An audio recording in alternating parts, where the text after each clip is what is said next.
Me 40 vota për, 19 kundër dhe 10 të përmbajtur, Komiteti për Punë të Jashtme i Parlamentit Evropian sot miratoi raportin për Maqedoninë e Veriut për vitin 2023 dhe 2024, të përgatitur nga eurodeputeti austriak Thomas Vajc.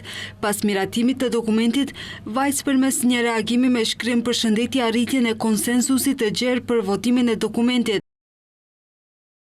Sot miratuam raportin e parë për Maqedoninë e Veriut që nga viti 2022. Në Komitetin e Punëve të Jashtme jam krenar për gjithë punën e madhe që u bë për të gjetur kompromise në mënyrë që të mund të miratonim këtë raport të ekuilibruar mirë në një shumicë të gjerë politike. BE-ja duhet të mbetet e bashkuar me fqinjet e saj në peizazhin sfidues gjeopolitik me të cilin përballemi. Maqedonia e Veriut i përket BE-s pas 20 vitesh negociata, ne duhet të ruajmë momentumin e mirë aktual për të avancuar më tej procesin e zgjerimit. Ndërkaq para votimit, eurodeputeti Mihail Galer nga CDU propozoi amendament me cilin shtohet fjala moderne para terminit gjuha dhe identiteti Maqedonas, por amendamenti nuk u vendos në votim pasi 6 eurodeputet e kundërshtuan atë.